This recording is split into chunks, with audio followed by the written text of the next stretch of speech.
Bueno, vamos a continuar y a presentar a los ponentes que nos acompañan hoy. Voy a incidir en un comentario que ha hecho Raúl, como tiene tantas publicaciones, las hemos leído, y dice que los trabajadores sociales forenses saben evaluar relaciones familiares y los peritajes sociales se hacen muy útiles en procesos judiciales de ruptura conyugal. La realidad familiar es compleja, por lo tanto, el conocimiento y las técnicas de evaluación deben ser argumentadas en su globalidad y el resultado debe darse en clave circular, que es cómo funcionan las relaciones familiares. En las familias, o en sus miembros hay diferentes circunstancias o problemas de los que se litiga y la presentación de un peritaje social puede ayudar a esclarecer los hechos valorados, como por ejemplo en dependencia y sobre todo también es importante a la hora de ratificarse. Debe ratificarse en juicio y la ratificación en el foro es una técnica del trabajo social forense. Nos acompaña hoy en la mesa Raúl Soto Esteban. Raúl Soto es trabajador social forense desde 1994. Desarrolló su labor profesional en juzgados y fiscalías de Cádiz, Toledo, Ávila, Madrid, Majadahonda y Alcobendas. Es profesor asociado de la Facultad de Trabajo Social de la Universidad Complutense de Madrid. Es doctor en Trabajo Social por la Facultad de Trabajo Social de la Universidad Complutense de Madrid. Luego vamos a presentar a Carmen Campos. Carmen Campos es compañera de la vocalía, también del equipo de Trabajo Social, Judicial y Forense del colegio. Es trabajadora social en ejercicio libre y perito judicial desde 2013. Es socia directora de Anaquel Social. Es, como decía, miembro de la vocalía de Trabajo Social, Judicial y Forense del Colegio de Trabajo Social. También es miembro de la Asociación de Trabajadoras y Trabajadores Sociales en Ejercicio Libre, de ATSEL. Y hoy nos va a exponer un peritaje social en un caso de familia. Luego le seguirá Beatriz Zalaya Muguerza, es licenciada en Derecho, es máster en Mediación para la Resolución de Conflictos, ejerce la abogacía en despacho profesional en Zaragoza desde 1993, casi nada, en los ámbitos civil, familia, penal y administrativo.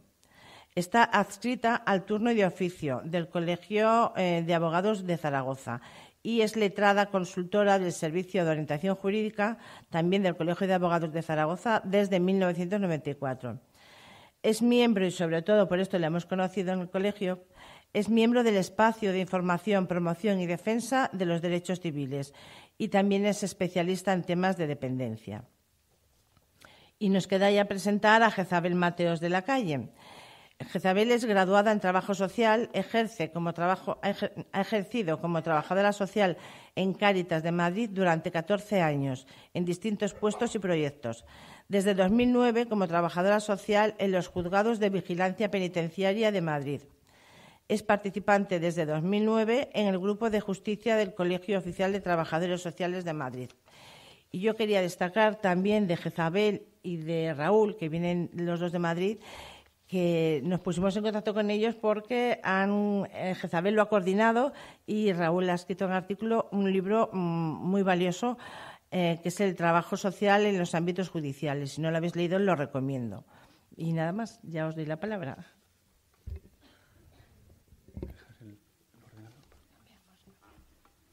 Cambiamos. O lo que tú quieras, como quieras, más cómodo.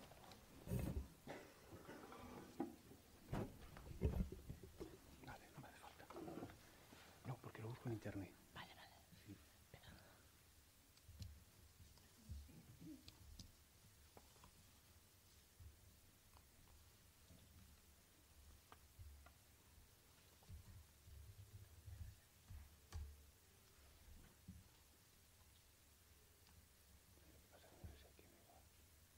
Voy a ponerlo. ¿Cuál es el tuyo?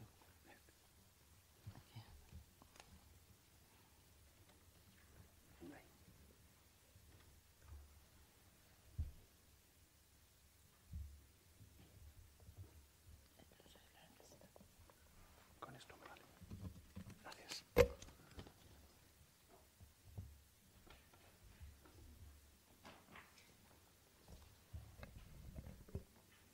Bueno, buenos días a todas y a todos. En primer lugar, quería agradecer la gentileza que han tenido las compañeras del Colegio de Trabajadores Sociales de Zaragoza, de Aragón, en especial a Loli Rodríguez, de invitarme a mí para formar parte de estas jornadas y poder explicaros cuál es mi visión sobre lo que es el trabajo social de justicia, sobre lo que es el trabajo social forense. Bien, yo, lo ha comentado Loli ya antes, ella me comentó cuando hablamos por teléfono, dice, hombre, me gustaría que nos contases un poco en relación al artículo que publicaste sobre trabajo social en el Foro, en el libro del trabajador social en el ámbito de justicia, que publicó el Colegio de Madrid, y nos gustaría que nos hablases sobre ello. Bien, yo, aparte de que quería hacer algún apunte sobre ese particular, sobre cómo los trabajadores sociales tenemos que actuar en el Foro, de qué forma nos podemos posicionar, nos podemos colocar en la sala de justicia, en la Corte, que dirían los británicos. Aparte de todo eso, sí que me gustaría hablaros algo de cuál es la situación que tenemos los trabajadores sociales en la justicia ahora mismo.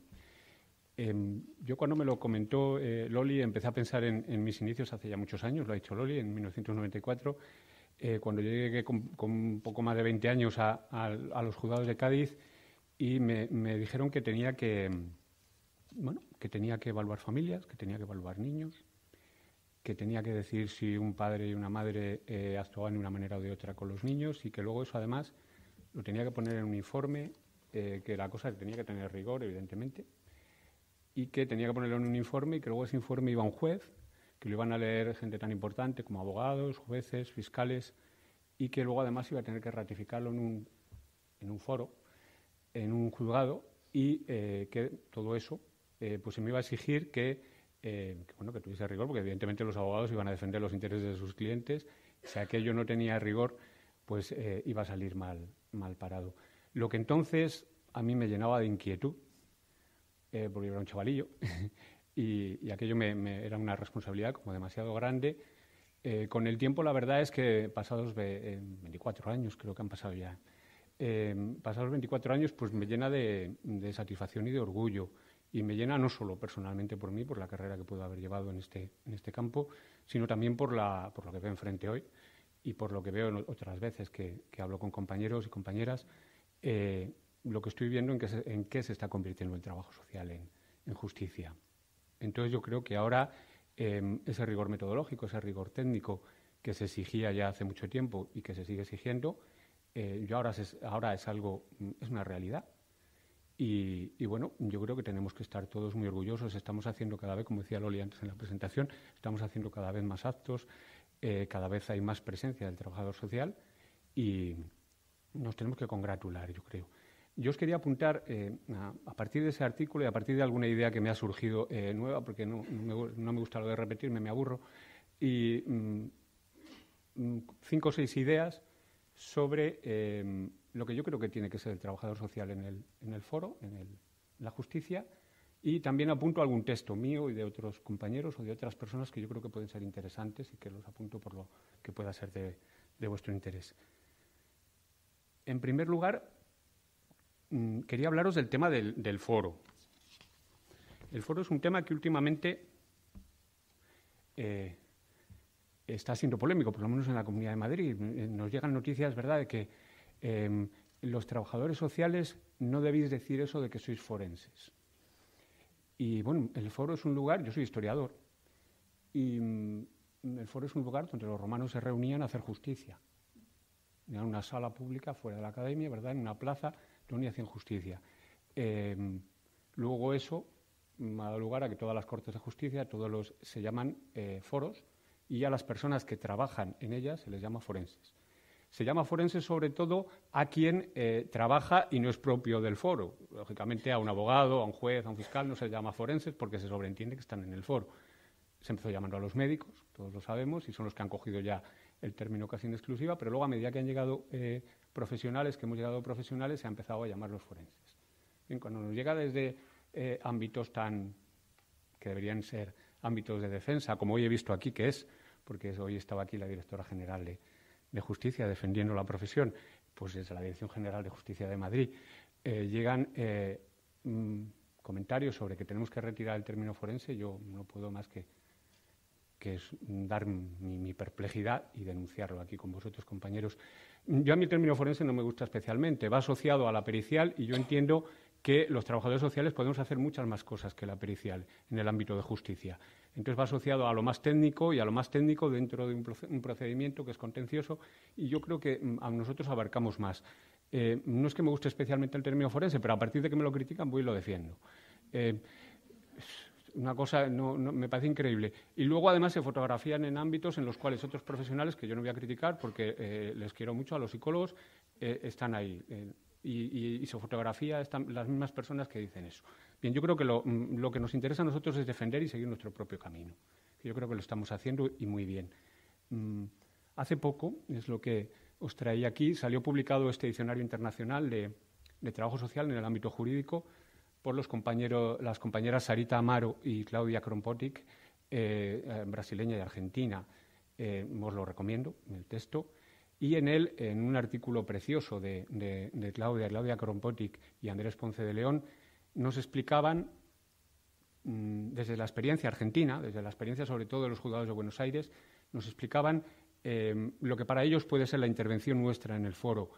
Y hablaban de que podemos tomar una doble deriva los trabajadores sociales en el foro, que podemos ser ese profesional que ayuda al poder, a la manera que denunciaba Michel Foucault, ¿no? Es ser una correa de transmisión del poder, es decir, nosotros justificamos los actos del poder, en este caso del poder judicial, y nos colocamos ahí y vamos siguiendo el camino, o podemos colocarnos del lado del justiciable, del lado de esas personas que funcionan en la sociedad y que en un momento dado, porque tienen un problema, por cualquier coyuntura que nos puede pasar a todos en la vida, por ejemplo, separarse o divorciarse, acuden a la justicia para empoderarse con la justicia, para que la justicia les ayude en ese problema y les ayude a salir de ahí. Entonces dicen, bueno, el Poder Judicial es un poder del Estado, es un poder del pueblo, estamos en una democracia, voy a acudir a ese poder para que me ayude. Y entonces, en el discurso, me parece muy acertado, de Claudia y de Andrés, hablan de que debemos situarnos ahí. ¿De acuerdo? Eso sería un apunte que a mí me gustaría comentaros sobre lo de la presencia nuestra en el foro. Hay lugares donde el trabajador social puede ser muy útil aparte de la mera pericial. Esos lugares antes han comentado en la presentación, de los lugares de la mediación, los lugares de todas las medidas de justicia restaurativa en el ámbito penal o de menores. También ahora está surgiendo y yo creo que es muy importante para los casos crónicos en familia, la figura del coordinador parental. Allí los trabajadores sociales también tenemos mucho que hacer. Cuando empezamos hace 20 años, los trabajadores sociales, bueno, empezamos hace 30, yo empecé hace 20 y tantos, pero la tarea empezó hace más de 30 ya. Hacíamos aquello que se llamaba los seguimientos, que todavía se sigue haciendo, y esos seguimientos se parecen bastante a lo que hoy llaman coordinador parental. Bien. Otro ámbito,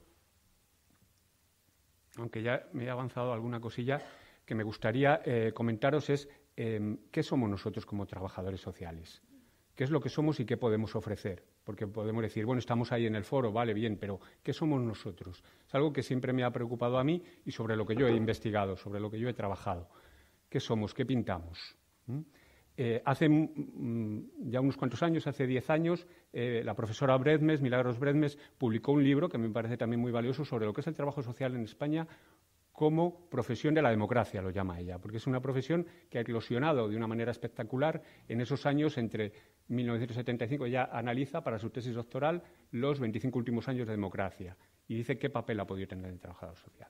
Y aquí yo os recogía las dudas que ella planteaba entonces, en 2008, y que yo creo que son muy actuales, que somos una profesión que se mueve entre el bienestar social y el tercer sector, entre la administración pública y el tercer sector, entre la búsqueda de cientificidad y la falta de publicaciones o estudios, entre el rigor profesional o el trabajo social como arte, entre lo cuantitativo y lo cualitativo, entre los grandes objetivos y los pobres recursos, entre si somos un profesional controlador o vamos a buscar la autonomía del usuario, eso también lo decían Claudia y Andrés, en lo que os he comentado antes, y entre el poco reconocimiento social que tenemos y la intervención que tenemos a veces en la planificación social muy relevante. También entre las necesidades de actuaciones concretas o las grandes actuaciones. Esto decía la profesora Bredmes en 2008. Yo lo recogí para mi investigación, para mi tesis doctoral, porque yo quería hablar sobre, el objetivo general de mi trabajo era desvelar la trascendencia del trabajador social en los procedimientos familiares como perito, como miembro de equipos psicosociales. Yo desde una óptica sistémica, porque no sé ver las cosas de otra manera, soy miope para otras formas. Yo colocaba el sistema familiar, el sistema profesional del trabajador social y el sistema judicial, analizaba los tres y decía, ¿y cómo puede confluir esto para que nosotros tengamos un lugar relevante y un lugar bonito, un lugar en el que la justicia se beneficie de nosotros, las familias se beneficien de nuestra actuación y nosotros tengamos un lugar en el que nos sintamos cómodos? ¿Vale? Ahí fue la investigación. La verdad es que los resultados para mí en algunos casos fueron sorprendentes. Tenemos mucha mayor presencia de lo que nos pensamos. Pero bueno, no he venido yo a hablar aquí de mi libro. Otro punto que yo quería comentaros y que me parece importante es el de los jueces. Yo también, igual que usé el título del libro, el texto de la profesora Bredmes, también usé este texto de los sociólogos Toaria y de la Cruz, que son los que han ido, creo que siguen haciéndolo. Hacen, por orden del Consejo General del Poder Judicial, hacen barómetros de opinión sobre lo que es la justicia para la ciudadanía. ¿Bien? Y entonces ellos iban diciéndonos lo que son los jueces. Yo también me parece que es un texto muy importante, seguramente que esté actualizado, porque yo lo usé entonces, este libro de los 25 años de estudios, pero se publican anualmente y los periódicos, sobre todo, yo lo he leído mucho en El País, que tiene una relación con Toaria, y lo he visto ahí publicado todos los años cada vez que lo sacan. Lo que resultaba era que la justicia y los jueces era una profesión muy lejana de la realidad social de los ciudadanos, por lo que los ciudadanos expresaban, No, yo no estoy juzgando, que estaba lejana, que ponía entre medias muchos interlocutores, como son los abogados y los procuradores, que hablaban un lenguaje que la ciudadanía no entendía y que se situaba eso como muy lejana y muy alta con respecto a la sociedad. Esto nos puede interesar en el sentido de que a lo mejor nosotros somos el profesional ese que está tan cercano siempre a la realidad social y que les podemos ayudar a los jueces a acercarse a esa realidad social, a entenderla, no solo en la forma pericial, ya como decía antes, sino en otras muchas formas. Le podemos decir, es que esta familia funciona así, y esta familia es así, y esto lo hace así. Y esto los jueces, cuando reciben la documentación, los que hemos trabajado en algunos asuntos familiares lo sabemos siempre, de abogados y procuradores, cuando reciben toda la documentación de los abogados, eso no es la realidad exactamente, esa es la realidad, mediada con una estrategia procesal, pues con una serie de cosas, y la realidad documental tampoco siempre es la realidad. Ni siquiera nuestra realidad, tampoco vamos a ser pretenciosos en la realidad, ¿no? Pero la nuestra va a ser una realidad profesional, objetiva, imparcial. Bien, eso les podemos ayudar nosotros a los jueces. Bien, esto parece que nosotros tenemos una presencia en el ámbito de justicia y uno de los lugares en los que estamos presentes, no solo en ese, pero uno de los lugares es a través de los equipos psicosociales. Bien, los equipos psicosociales nacen, como sabéis, en el 82, a partir del Real Decreto que crea los juzgados de familia, después de la Ley 3081, de la Ley del divorcio, y se crean primero 2 equipos en Madrid y 2 equipos en Barcelona de forma experimental. Esto lo ha comentado ya Pilar Rodríguez antes que yo en su texto, ¿no? Y luego ya esto se empieza a expandir y se empieza a crear equipos psicosociales por toda España. A mí me interesaba mucho también el lugar que hacíamos nosotros en el equipo psicosocial. Me resultaba así a priori como, no sé si como hipótesis de trabajo, como prejuicio, y eso ya luego por eso lo investigué, para averiguar si era una cosa o la otra, que a lo mejor estábamos en un lugar perjudicados. O sea, está muy bien trabajar en equipo, yo disfruto enormemente trabajando con nuestros queridos compañeros, pero que a lo mejor ahí ellos sabían, los equipos psicosociales está claro que están implantados en los juzgados, ya somos un apéndice de la Administración de Justicia, ya ahí va a ser muy difícil que si alguien lo intente retirarlo de ahí, o sea, es algo totalmente asentado, pero los psicólogos como profesión han hecho un camino, han hecho un recorrido, tanto a nivel documental como metodológico, como académico, han introducido totalmente la psicología forense en sus universidades y en sus facultades, y nosotros estamos en ese camino. Y entonces, yo creo que lo estamos haciendo bien, yo creo que aunque tarde se está haciendo bien, pero tiene que haber una mentalidad grande de todos de que el trabajo no es solo el trabajo, sino también hay una responsabilidad en meterse en harina, aprender técnicas de investigación, ya las sabemos, pero hay que volver a ellas, investigar sobre la práctica, hacer hipótesis, investigar, crear teoría y plantear esa teoría, porque el rigor metodológico y técnico que se nos va a exigir en los juzgados no va a existir si no hacemos eso. No va a existir. Tenemos que bajar ahí.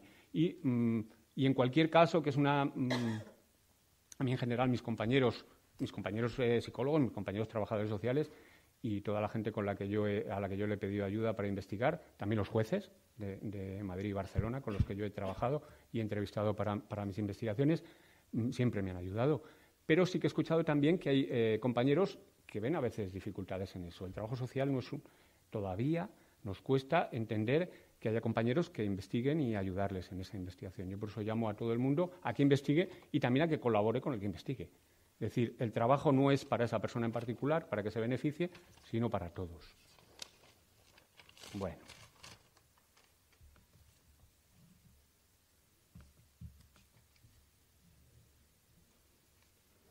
Otra dimensión, otra variable que yo creo que tenemos que controlar y que saber que existe ahí y es los profesionales que trabajan con las familias, que son los abogados. Los abogados son un profesional que va a defender los derechos, en el caso nuestro, de las familias con las que trabajamos. Yo digo familia ahora porque trabajo en familia ahora mismo, pero nos podemos imaginar en todos los ámbitos. Entonces, si nosotros estamos en esa vertiente que decían Claudia y Andrés, Kronpotkin y Ponce de León, de hacer que esas personas accedan bien a la justicia, se emancipen y se empoderen, tenemos que ser aliados naturales de los abogados por fuerza, porque estamos en el mismo camino de ayudar a la persona que, ¿vale? Luego, aparte, está el respeto profesional, que yo creo que eso no hay ni que mentarlo. ¿Qué es lo que puede suceder? Que en ese camino en el que nos encontremos los abogados y nosotros podemos ir todos a favor de corriente o puede haber algún momento en el que no, porque todos sabemos que hay asuntos en los que se tuerce, los procedimientos se convierten en adversariales, en contenciosos y las familias discuten y cada una tiene su abogado. Los trabajadores sociales hacemos informes, en este caso ya periciales, porque ya estamos en un ámbito de discusión, y los abogados pueden entender que ese informe no beneficia a los intereses de su cliente. Evidentemente, en familia ya sabemos que esto pasa muy a menudo. Yo creo que la postura, y eso ya lo escribí en el artículo que comentábamos antes, la postura del trabajador social en el foro tiene que ser siempre la misma. Tiene que ser una postura de respeto tremendo hacia las otras profesiones, de respeto hacia el lugar en el que está, hacia la corte, hacia el juzgado y hacia esa sala de juicio, respeto a las familias, que en mi caso por lo menos están detrás, no sé, cada juzgado es de una manera, pero están detrás. Yo siempre tengo presente que detrás está la gente para la que trabajo, aunque delante también está el juez y trabaje también para él. Y aparte de ese respeto, yo creo que tenemos que ser muy, muy asertivos. Se está defender totalmente nuestros derechos y nuestra profesión. Nuestra profesión es la que tiene que ser para evaluar relaciones sociofamiliares. Es decir, no podemos permitir, evidentemente no tenemos que permitir porque estamos en sala de juicio, pero cuando en sala de juicio alguien nos cuestione por nuestra profesión, se nos puede cuestionar por lo que digamos, porque digamos cosas que no tienen sentido, porque no tengamos rigor metodológico, rigor técnico, pero no por nuestra profesión. Nuestra profesión, desde que en el 82 la Administración de Justicia dijo que los trabajadores sociales evaluaban familias, es esa. Nuestros colegios profesionales ya se han hartado de decírselo al defensor del pueblo ante determinadas quejas, ¿vale? Entonces eso tiene que estar claro, que además del respeto tiene que haber una asertividad. Este es el texto que comentaba antes Loli, os lo pongo aquí para que quien quiera, el trabajo social en el ámbito judicial.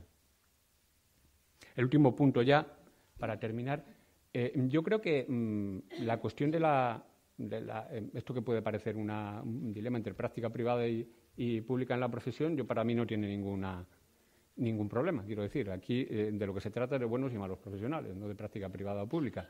Yo creo que lo llevo diciendo todo el rato que llevo hablando, de lo que se trata es de rigor metodológico y rigor técnico y ética. A partir de ahí, da igual el lugar desde donde hagamos nuestro trabajo. Yo soy un firme defensor de que el ciudadano tiene que tener un servicio público, que si no tiene medios lo tenga ahí disponible, pero hay otros servicios y esos servicios tienen que estar a disposición. Yo creo que nuestro colegio profesional hace muy bien de hacer uso de la ley de lo que la Ley de Enjuiciamiento Civil prescribe para los colegios, de hacer un listado y de que compañeros como vosotras o vosotros estéis en esas listas y participéis de todo esto. Entonces, y aquí también propongo que trabajemos y que nos leamos el texto, para nosotros un poco pionero, de Pilar Ruiz, del trabajador social forense en los tribunales españoles, y que tiene que ser una guía para todos, trabajemos desde donde trabajemos. Y nada más por mi parte, me pongo a vuestra disposición para el turno luego de preguntas. Gracias. Muchas gracias, Raúl. Ahora seguimos con Carmen Campos.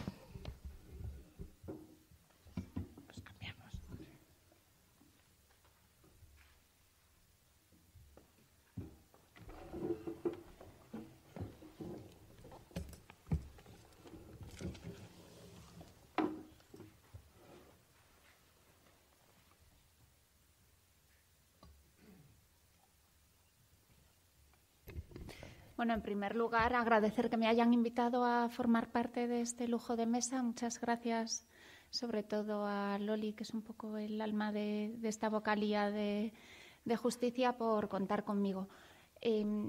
Tenemos muy poquito tiempo y yo hablo mucho y muy rápido. Entonces, si hay algo que no se me entiende, al final, si queréis, comentamos. Pero es un tema que me apasiona, que me gusta muchísimo, el poder ser perito forense con mi profesión y bueno, me pidieron que expusiese un caso práctico. He traído uno de mis casos para poder ver en un ejemplo pues todas las partes y todo lo que abarca y todo lo que aporta nuestra profesión y nuestro producto final, que es el informe social y, en este caso, el dictamen pericial social. Pero sí que me gustaría antes enmarcar un poco por qué, lo que es para mí el dictamen pericial social y por qué lo hago así, ¿vale? Sí que, bueno, pues todos los que actuamos como peritos forenses hemos hecho una formación, hay una estructura, pero sí que yo creo que cada uno al final pues tiene un estilo y me ha parecido clave lo que comentaba de Raúl, de al final tener un rigor y una profesionalidad y una responsabilidad que esté presente siempre en cualquier dictamen pericial, sea de la disciplina que sea, ¿vale? El dictamen pericial es más que un informe social, es una investigación científica y yo siempre lo comento y lo pongo. Por eso que comentaba antes Raúl, de que es necesario en nuestra profesión hacer metodología, hacer documentación y hacer teoría sobre lo que estamos haciendo y al final cuál es el objeto de nuestra profesión como peritos forenses. El producto final de esa investigación es un diagnóstico. Lo que hacemos es estudiar y combinar todos los factores sociales, no nunca de forma aislada, sino que el conjunto de esos factores sociales nos van a dar al final cuál es el diagnóstico social de esa persona que estamos peritando. Y siempre respondiendo a un objeto pericial que nos hemos planteado inicialmente. Por eso, a lo mejor, al principio del caso es lo que cuesta un poco centrarnos no en lo que nos está pidiendo el abogado, sino cuál es el objeto pericial para ese sujeto que vamos a peritar, ¿vale? Luego lo veremos en el caso. Algunos de los casos que se nos pueden plantear en familia, que es el ámbito que íbamos a comentar hoy, bueno, pues en procesos de capacidad, por supuesto en guardia y custodia, en casos de separación o divorcio, para poder valorar la idoneidad de cada uno de los cónyuges en el cumplimiento de sus obligaciones parentales, el derecho de visitas de los menores, derechos de alimentos, en procesos de protección de menores y otros que nos podemos plantear como medidas provisionales, que es el que he traído precisamente hoy, o modificación de medidas o el cumplimiento de las mismas. Al final, bueno, yo me hago un esquema de lo que es para mí el dictamen pericial social. He sacado ahí el objeto pericial, que al final es lo que tengo que tener presente desde el principio de mi investigación hasta el final. Si con todo mi trabajo, o sea, el objeto pericial me lo planteo al principio y después de toda mi investigación, si mi diagnóstico y mi conclusión no responden al objeto pericial, es que la investigación la he hecho mal.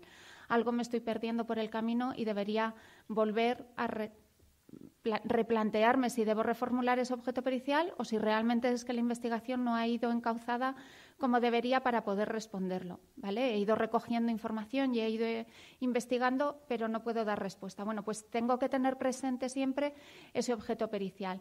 Para elaborar el informe social tenemos todas las técnicas propias de nuestra profesión. Yo no las voy a comentar porque luego hay una compañera que va a hablar de técnicas. Pero bueno, tenemos muchas que son propias de nuestra investigación, de nuestra profesión, otras las compartimos con otras disciplinas, pero hay muchas que son propias nuestras. Y por eso tenemos que defender el papel del trabajador social para poder valorar determinados factores. Y luego en el informe social, siempre datos objetivos, ¿vale? Todo lo que sea documentación, luego lo veremos en el caso práctico, hacer referencias a la documentación, cómo se ha recogido esa información, la observación directa, relatarla, dónde se ha producido, en qué momento, quién estaba presente, ¿vale? Para poder dejar el máximo rigor y la máxima constancia de todo lo que vamos a defender después. Y después la interpretación diagnóstica con unas conclusiones que deberían responder al objeto pericial y en algún caso podemos proponer propuestas o recomendaciones. El caso que he traído tiene una propuesta, por eso había elegido ese porque recoge un poco de todo.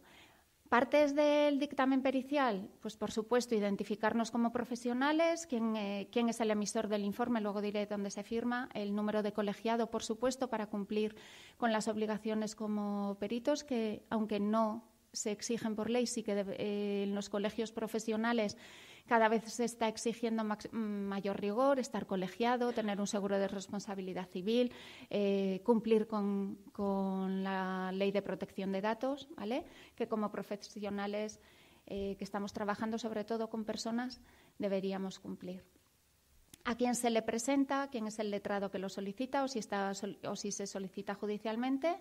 Después, el juramento o promesa, que además está recogido en el artículo de la Ley de Enjuiciamiento Civil.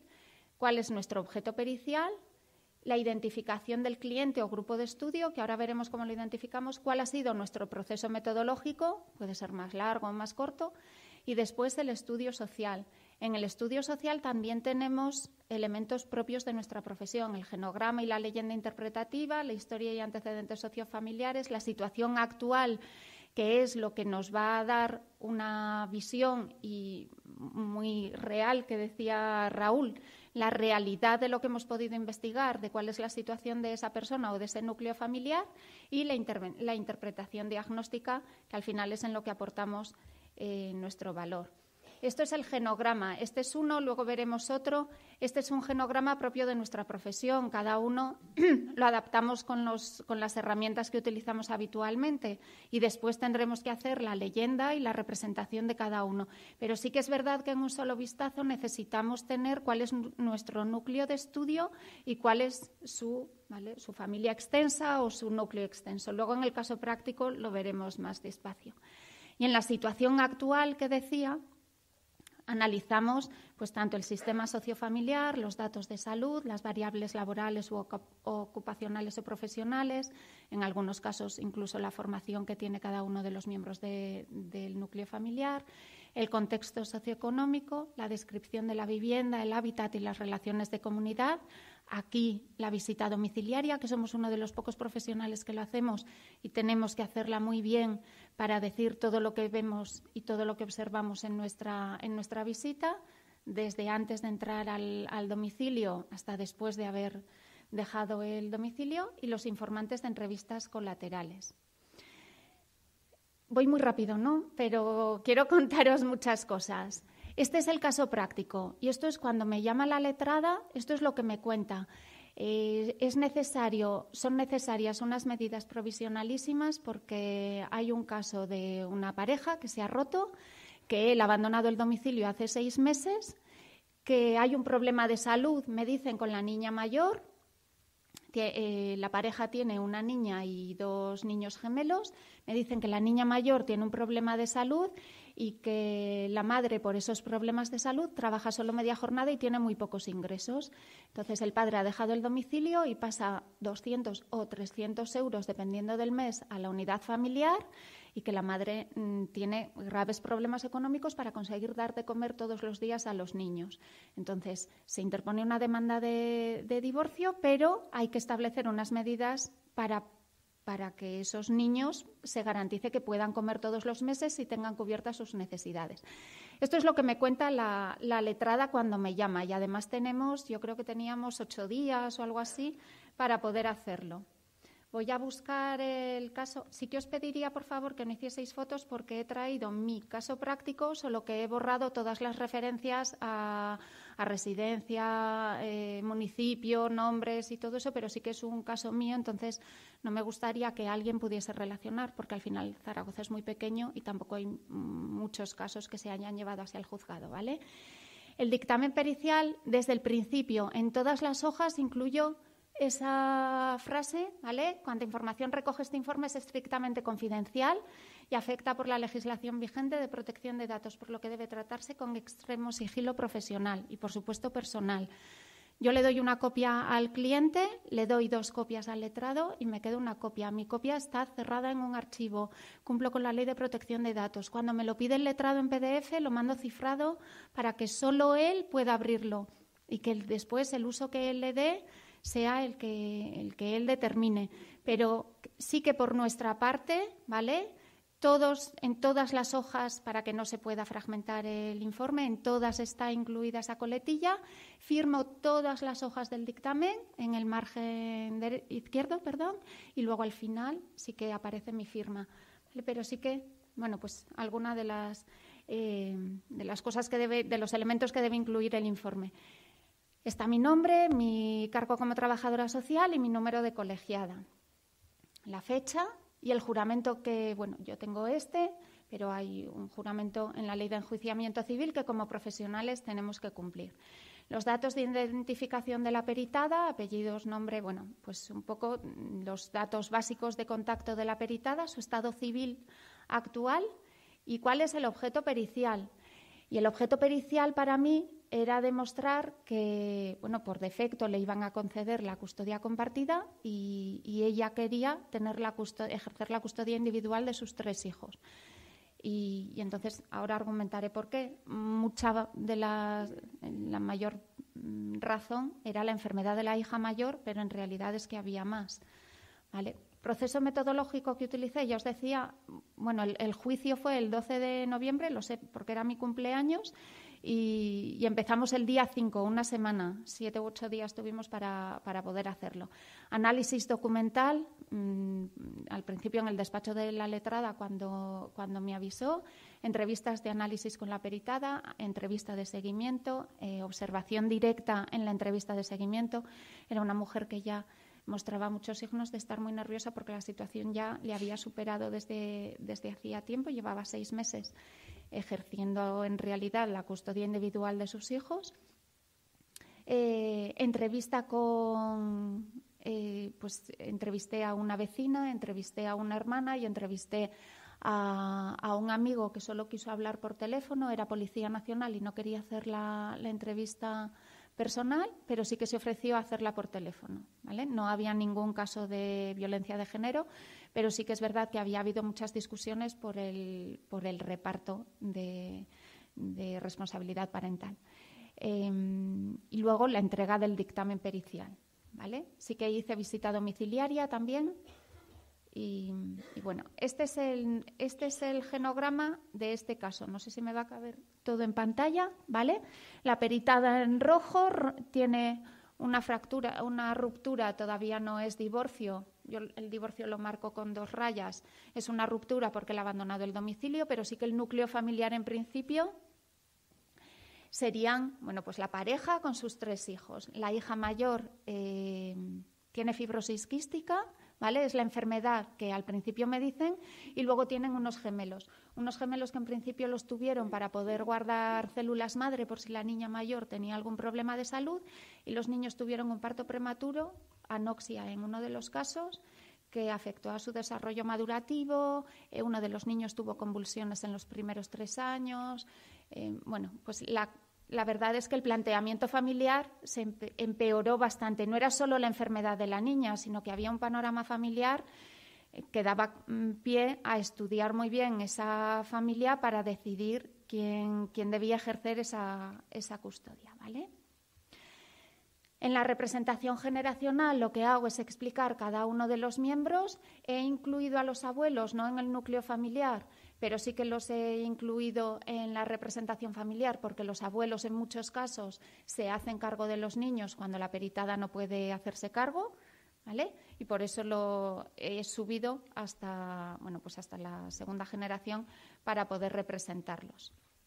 Recojo nombre y apellidos y edad de todos los posibles intervinientes en la historia.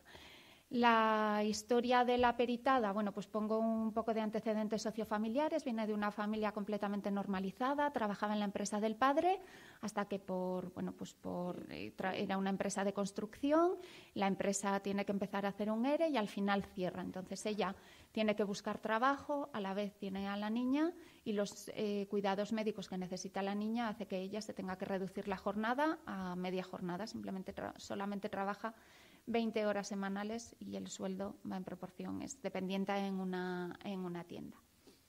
Vale. Resumo un poco rápido porque lo importante viene ahora. En la situación actual, el sistema sociofamiliar va demostrando que él ha abandonado el piso y ha alquilado un piso de una sola habitación cerca del domicilio familiar para poderse llevar a los niños los fines de semana. Solo que los niños, 2 son gemelos que tienen 3 o 4 años tenían, y la niña 7. La niña no puede dormir con sus hermanos en la misma cama y a poder ser en la misma habitación por prescripción médica, porque cualquier germen que sus hermanos tengan va a hacer que su enfermedad o que su proceso de enfermedad empeore gravemente, y ha tenido ya 2 ingresos hospitalarios a consecuencia de su enfermedad. Habían intentado en un programa de la Caixa, de Profamilia, habían ido a alguna reunión para solucionar los conflictos que tenían de pareja, pero en realidad cuando ella no puede seguir asumiendo la mayoría de las cargas familiares, se ocupa de la casa, de los niños, de todo lo que implica llevarlos al colegio, de su higiene, de las visitas de los profesores, porque uno de los niños va a logopedia y el otro niño tiene entrevistas con la orientadora del colegio, y la niña mayor va a una fisioterapia respiratoria que hace que tengan que estar continuamente llevándoles a distintos profesionales con distintas citas. Y ella es la que se encarga de todo, más además 20 horas de jornada laboral, y sí que tiene el apoyo de una cuidadora que además es una de las entrevistadas también, una canguro.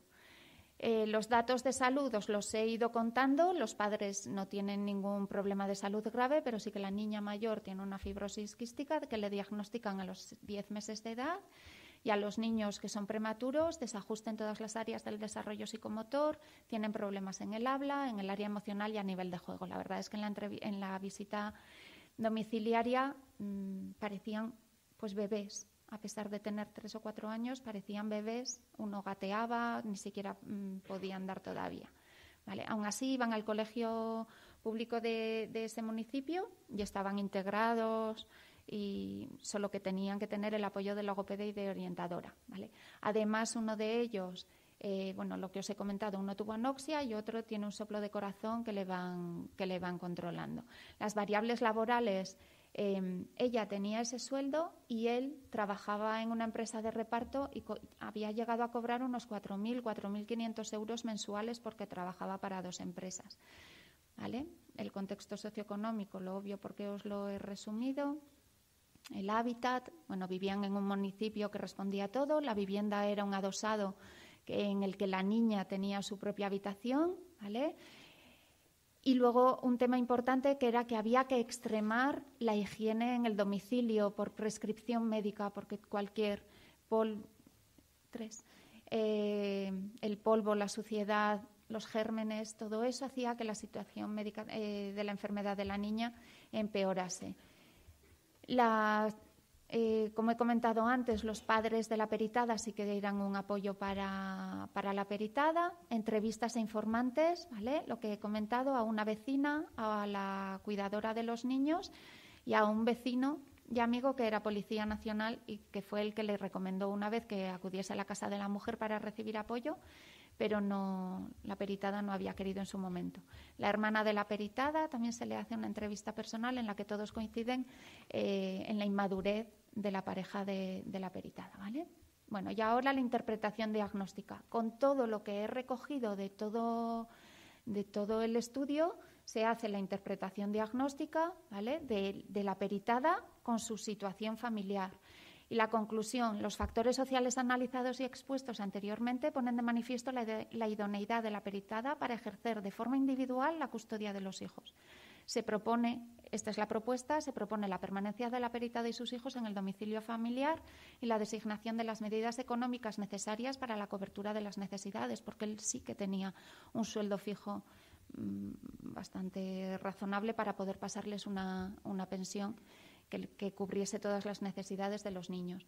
Y luego esa coletilla que incluyo, que las conclusiones que se firman en este dictamen responden al momento en el que se hace el dictamen. Si el juicio se celebra 2 años después, yo no voy a saber qué ha sucedido en ese periodo de tiempo. Y sé que me queda poquísimo tiempo, pero sí que tengo unas conclusiones, por eso que ha dicho la directora general de dar mal, que va un poco en nuestra profesión. Bueno, pues me gustaría reivindicar alguna cosa de qué es lo que aporta nuestra profesión a los dictámenes periciales y en concreto a los de familia.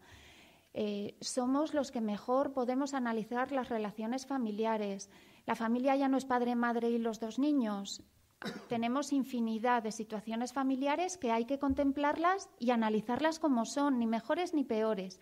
Simplemente, bueno, pues describir y decir cuáles son las relaciones, no solo con la composición de la familia, sino cuáles son las relaciones familiares.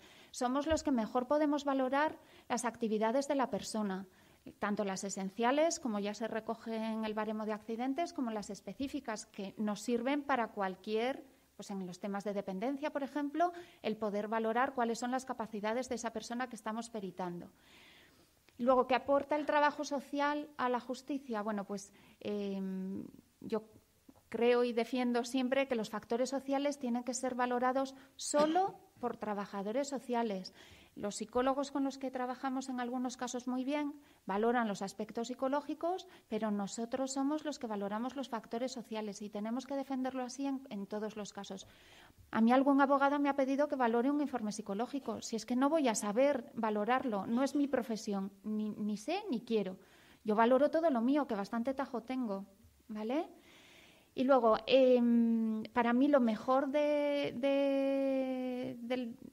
lo que me aporta el poder hacer dictámenes periciales sociales, luego como última conclusión sí que pongo poder auxiliar al juez y a los letrados, porque la verdad es que la lectura de nuestro dictamen les hace un reflejo de esa realidad fuera de la documentación que ellos tienen. Un panorama muy rápido, además con lo rápido que leéis los abogados, en un vistazo muy rápido tienen una foto perfecta, todo lo mejor que hemos sabido hacerla de cuál es el panorama de esa persona en su entorno. Y sobre todo, ahora que se lleva tanto poner foco, bueno, pues los trabajadores sociales somos los que ponemos foco en la persona, no en la situación, no en el divorcio, sino en la persona que vamos a peritar y, por supuesto, si son unas medidas de custodia, bueno, pues al final en poder reflejar si los progenitores son idóneos o no. Lo que ponía aquí, yo creo que esos factores sociales son materia suficientemente relevante como para hacer individual a esa persona, ¿vale? No estamos en mercantil en un tema de un contrato, sino que estamos jugándonos quién va a ejercer esa custodia de unos menores en algunos casos. Bueno, que lo vuelvo a repetir, que no es un informe social, no es un informe que hacemos recogiendo documentación, sino que es un estudio y responde a una investigación social. Que cada vez se tienda a equipos multidisciplinares y, a pesar de que yo defiendo mi profesión, creo que tenemos que trabajar con otros peritos y con otros profesionales para conocer cada vez mejor su trabajo y también contarles el nuestro y poder hacer un planteamiento lo mejor posible, siempre teniendo como objetivo final que esa persona sea defendida o sus derechos lo mejor posible. Y luego lo que decía, nuestro dictamen, nuestro trabajo Es una prueba muy útil para poder auxiliar al juez, por supuesto, pero también a los letrados que defienden cada una de las partes, ¿vale? Lo siento, me he pasado, lo siento.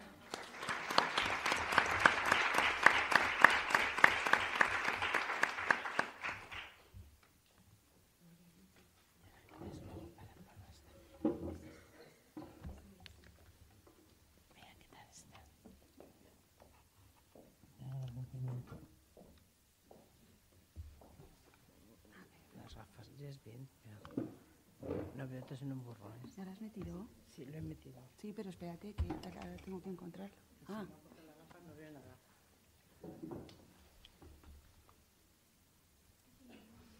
¿Dónde está aquí el equipo?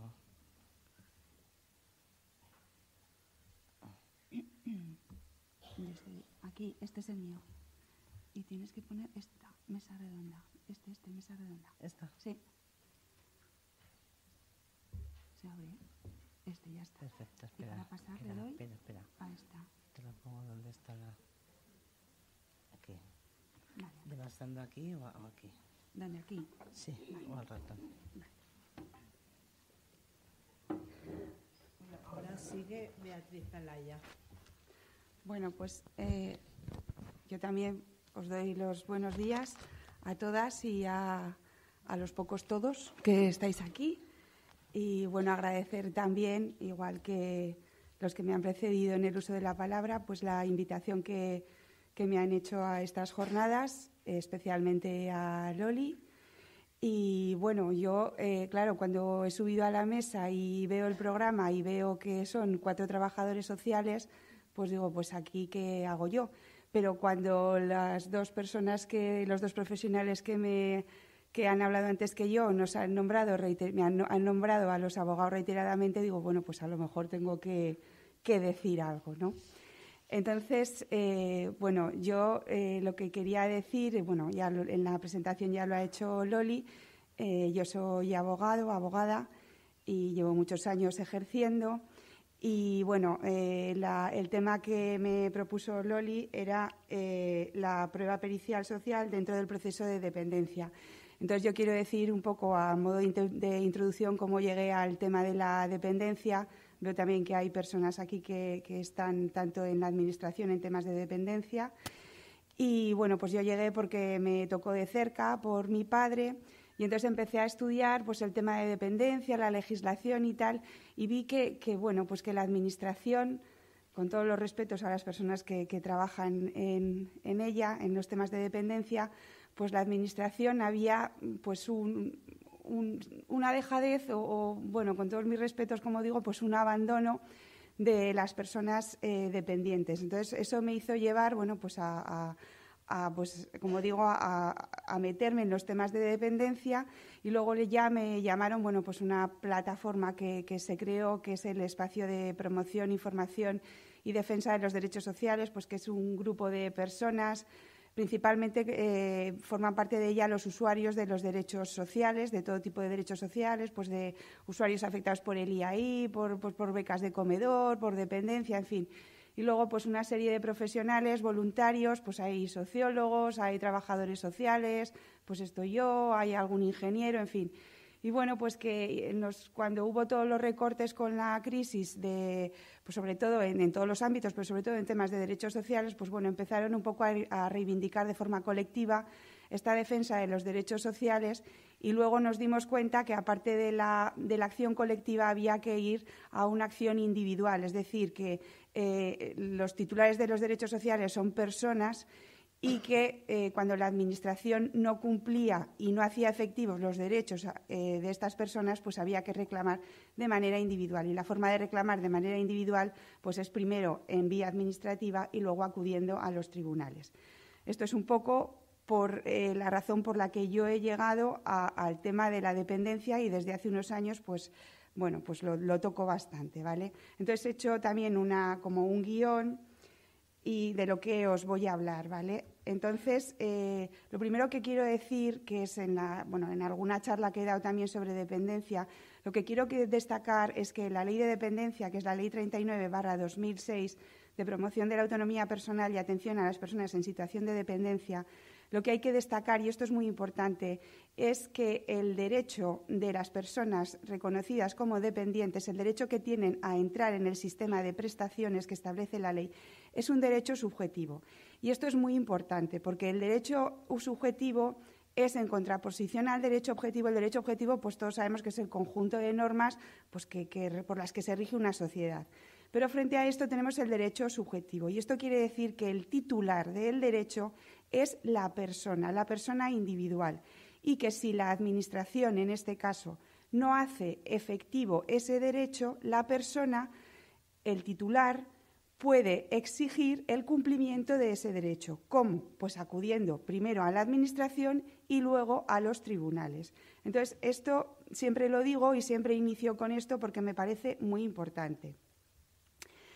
En segundo lugar, claro, como el tema de la dependencia, los derechos que da la ley de dependencia los tiene que hacer valer la Administración, entonces al hacer valer esos derechos en el procedimiento judicial, lógicamente vamos al ámbito de la jurisdicción contencioso administrativa.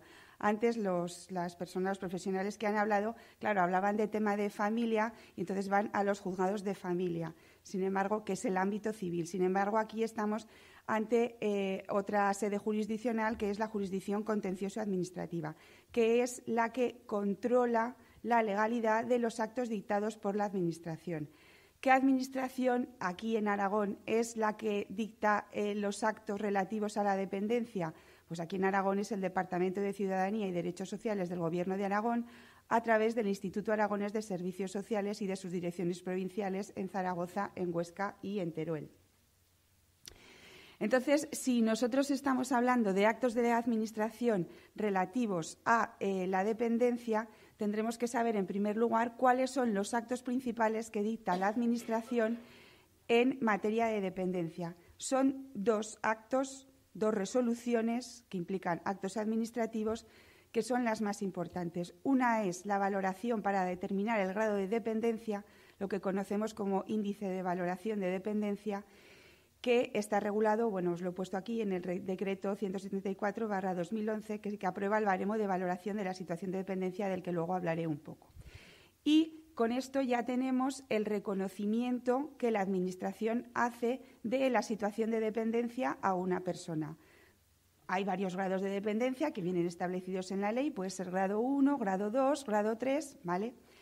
Y el otro acto muy importante es la asignación de la prestación o recurso que la Administración considera idóneo para esa persona que ha sido reconocida en situación de dependencia. Es lo que conocemos como el Programa Individual de Atención, lo que conocemos como PIA. Es decir, pues puede que se le asigne un centro de día, puede que se le asigne una residencia, puede que se le asigne una asistencia domiciliaria, puede que se le dé una prestación económica para cuidados en el entorno familiar. Entonces, estos dos actos, como digo, son los actos más importantes que la Administración debe dictar, y lo debe dictar además en un plazo que le otorga la ley, respecto a la persona reconocida como en situación de dependencia. Entonces, ¿qué ocurre? Que cuando la Administración incurre en infracción del ordenamiento jurídico o el dependiente considera que ha incurrido en una infracción del ordenamiento jurídico, bien porque no está de acuerdo en el grado de dependencia que le ha dado o porque no le ha dado ninguno, o bien porque no está de acuerdo en el recurso o prestación que le asigna a esa persona dependiente, es cuando el titular se considera vulnerado su derecho y cuando puede exigir la adecuación de ese acto administrativo que considera erróneo al ordenamiento jurídico. ¿Cómo? Pues, como digo, tiene que acudir primero a la vía administrativa y después con unos recursos mediante la vía de los recursos administrativos y después acudimos a los tribunales, ¿vale? En cuanto a la valoración de la situación de dependencia, pues bueno, el artículo 27 de la Ley de Dependencia, y aquí entro ya en lo que es la materia del dictamen pericial social en materia de dependencia, lo que establece este artículo es que el baremo debe valorar el grado de autonomía de la persona y de la capacidad que tiene la persona para realizar las distintas actividades de la vida diaria. Y aquí enlazo con lo que ha dicho también, es que no me acuerdo el nombre, pero bueno, ella, Carmen, perdón. Y claro, que lo que dice, ella hablaba de los psicólogos, pero aquí pasa lo mismo. Para valorar la dependencia no se valora en función de un diagnóstico médico. La dependencia se valora en función de la autonomía que tiene esa persona para realizar las actividades básicas de la vida diaria. Eso no nos lo dice un médico, eso no lo sacamos de un diagnóstico médico. El diagnóstico médico nos indica una serie de datos que nosotros tenemos que estudiar y con el examen que haréis vosotros, los trabajadores sociales, de esa persona y de los factores sociales de esa persona, determinaréis el grado de autonomía que tiene esa persona para indicar, o sea, para determinar el nivel de dependencia que tiene o el grado de dependencia que tiene. Por lo tanto, vuelvo a repetir, es muy importante. El dictamen pericial social lo que nos va a indicar no son los diagnósticos médicos, lo que nos va a indicar son los factores sociales, ¿vale? Entonces, aquí yo, claro, me centro en la dependencia. Si fuera en el ámbito de familia, pues claro, son otro tipo de factores, es decir, las relaciones familiares. Aquí, cuando hablamos de dependencia, hablamos, vuelvo a repetir, de actividades básicas para la vida diaria. ¿Qué capacidad tiene esa persona? Entonces, en el baremo que he dicho, que se aprobó en el 2011, va aglutinando por grupos de actividades pues las actividades que entendemos básicas que puede realizar o no una persona. He puesto aquí una enumeración, hay más. Puede ser, por ejemplo, el grado de autonomía que tiene para comer y beber, pues para su higiene personal, para otros cuidados personales, para vestirse, para mantener la salud, por ejemplo, si es capaz de administrarse la propia medicación, pues para cambiar la posición del cuerpo. No es lo mismo que vaya en silla de ruedas, pues que vaya con un andador o que pueda andar sola, para desplazarse dentro y fuera del hogar, para realizar tareas domésticas. Entonces, estos son lo que tenéis que medir vosotros cuando sea necesario un dictamen pericial social en los procesos de dependencia, ¿vale?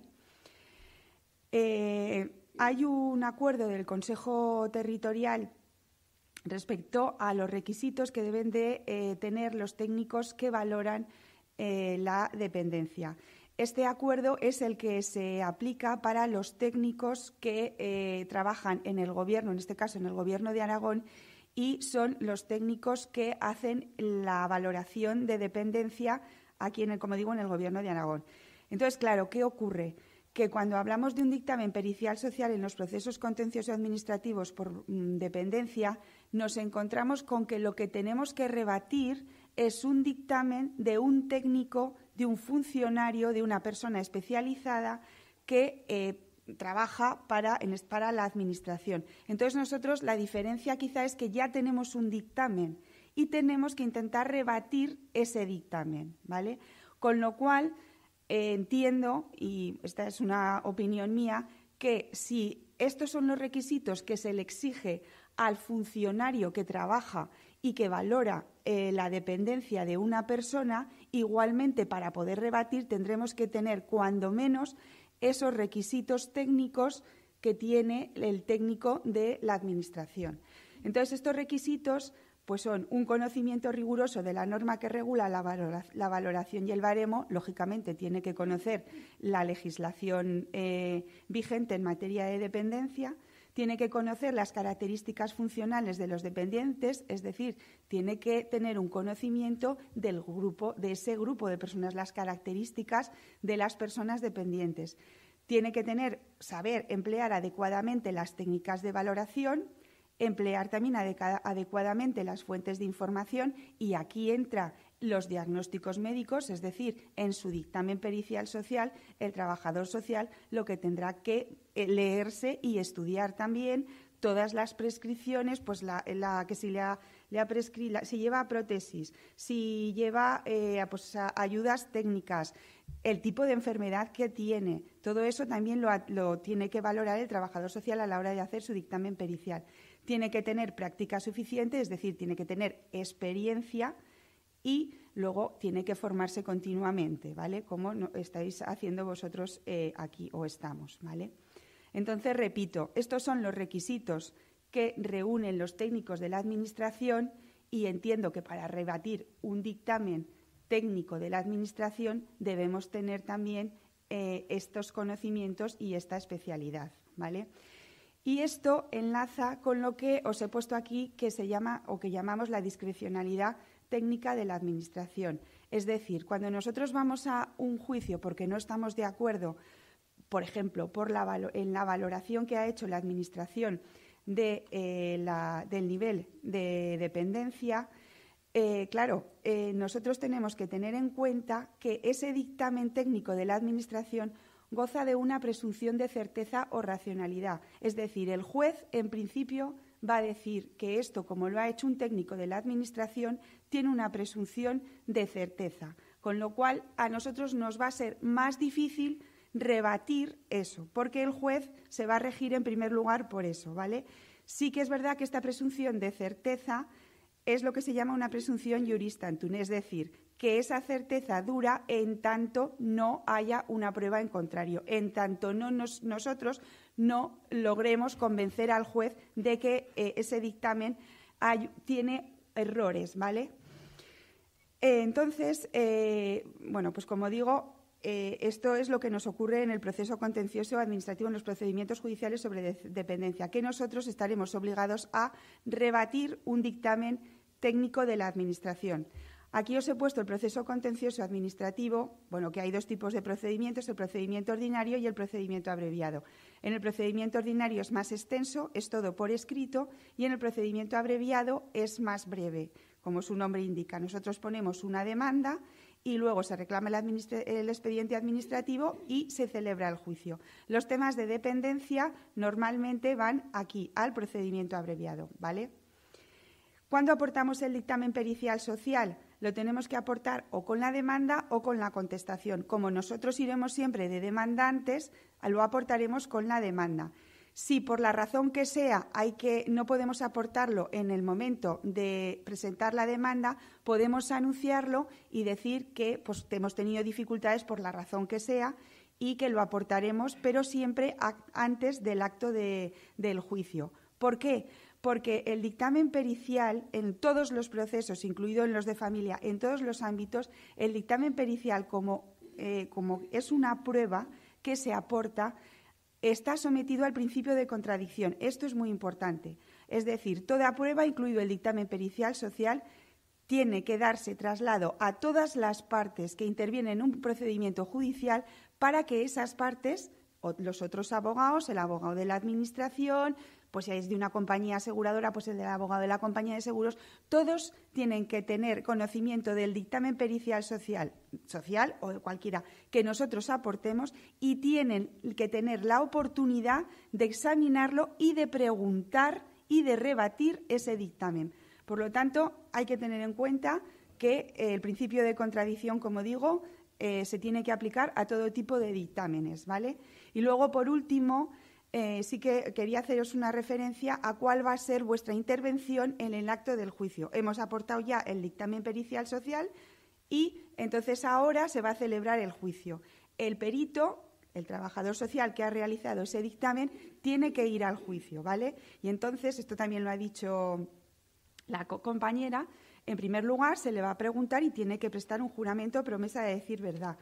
Si la parte que ha pedido, que ha aportado el dictamen lo pide, puedes poner completamente su dictamen. Normalmente esto no se hace porque ya lo tienes por escrito, pero sí que puede dar alguna explicación del dictamen o de algún punto sobre ese dictamen. Tiene que responder a las preguntas y objeciones, tanto que le haga lo que le pueda hacer el abogado que lo haya presentado, como los abogados contrarios, como el juez, como el fiscal, si interviene el Ministerio Fiscal. Tiene que dar respuesta también a las solicitudes que se le puedan hacer sobre ampliación del dictamen, es decir, que amplíe algún punto que no está concretado en el dictamen.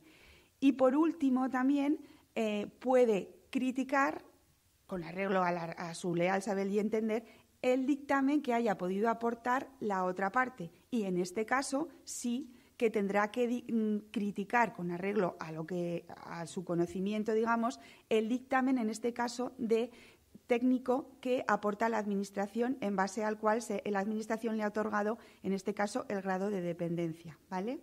Esto, por lo tanto, será la intervención que tengáis vosotros en un juicio. Esto está regulado en la Ley de Enjuiciamiento Civil, pero en la Ley de la Jurisdicción Contenciosa, que es por la que nos regimos en los juicios de dependencia, se remite a la Ley de Enjuiciamiento Civil. Es decir, esto son unas reglas que valen para todo tipo de dictámenes periciales. Y luego, por último, cómo se valora el dictamen pericial, es decir, cómo valora un juez esa prueba que nosotros hemos aportado, que es el dictamen pericial social. Claro, la ley pone según las reglas de la sana crítica. ¿Qué es eso? Pues como el juez quiera, ¿vale? En la práctica es eso. Pero, lógicamente, si nosotros, y Loli lo puede decir, aportamos un dictamen pericial social justificado, motivado, detallado, yendo punto por punto, rebatiendo todos y cada uno de los puntos del dictamen técnico de la Administración, podemos lograr convencer al juez de que la Administración ha incurrido en error al valorar a esa persona en un determinado grado de dependencia o al asignarle un recurso que nosotros entendemos que no era el idóneo. Puede ser, por ejemplo, un centro de día cuando nosotros pensamos que es mejor una residencia. Puede ser una ayuda a domicilio cuando nosotros pensamos que es mejor un centro de día. Entonces, como digo, lo que os quiero transmitir es que en los procesos de dependencia no es que sea importante, es que es necesario. Es decir, nosotros, el abogado, no vale con que llegue allí y opinemos que tal, que no sé qué, o que el propio interesado o el familiar, pues no, es que claro, como mi madre va en silla de ruedas, no. Tenemos que llevar un dictamen pericial social, es decir, realizado por un trabajador social que valore los factores sociales y no el diagnóstico médico. Y si no, nunca ganaremos el juicio, eso os lo aseguro. Si no llevamos un dictamen pericial social bien hecho, nunca convenceremos y nunca echaremos abajo el dictamen de un técnico de la Administración. Eso es lo que quería decir. Gracias.